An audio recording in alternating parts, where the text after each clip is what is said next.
আসসালামু আলাইকুম সবাই। আপনারা হয়তো শুনেছেন যে বিপিএল নিয়ে যেসব কর্মকাণ্ডগুলো হচ্ছে সেসব সম্পর্কে কিন্তু আমি কথা বলবো।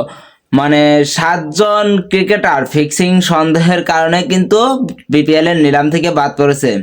তাদের মধ্যে সবচাইতে বড় চমক হচ্ছে এনামুল হক বিজয় এবং মোসাদ্দেক হোসেন সৈকত, যিনি এনামুল হক বিজয় গত বছরে রাজশাহীর ক্যাপ্টেন্সি পালন করেছেন এবং ঢাকা ক্যাপিটালসের হয়ে খেলেছেন।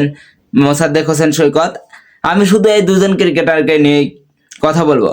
কারণ আপনারা দেখেন যে মোসাদ্দেক হোসেন সৈকত আর হচ্ছে এনামুল হক বিজয়, যাদের নামে ফিক্সিং এর কোনো প্রমাণই পায় নাই বিসিবি, তাদেরকেই কিনা নিলামের একদিন আগে, অকশনের একদিন আগে তাদের নাম কাটা পড়ে গেছে।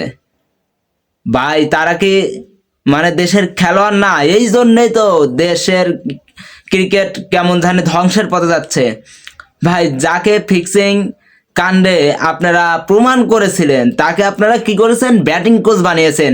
সেই আশরাফুল, সে কিন্তু দলটাকে কি করতেছে আপনারা দেখতেইছেন যে আয়ারল্যান্ডের মতো তুলনামূলক একটা ছোট দলের সাথে কিন্তু ম্যাচটা হারতেছে।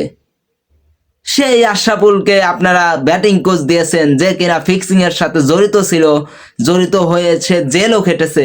আর ইনামুল হক বিজয়, মোসাদ্দেক হোসেন সৈকত, এরা ফিক্সিং এর সাথে জড়িত না, তাদের কোনো প্রমাণ নাই তাদের বিরুদ্ধে, আপনি তাদের নাম কাটা দিলেন।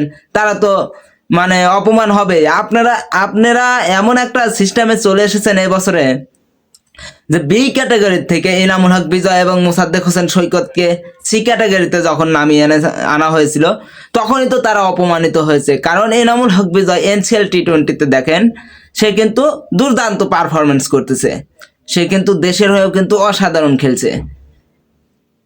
কিন্তু তার খেলা নিয়ে কিন্তু বিসিবি কিন্তু অত সন্তুষ্ট না হওয়ার কারণে সে জাতীয় দল থেকেই বাদ পড়ে যায়, সেটাও মানা গেল। কিন্তু বিসিবি কেমন করে তাদের দুজনের বিরুদ্ধে ফিক্সিং এর কথা তুললো যে তারা ফিক্সিং করেছে।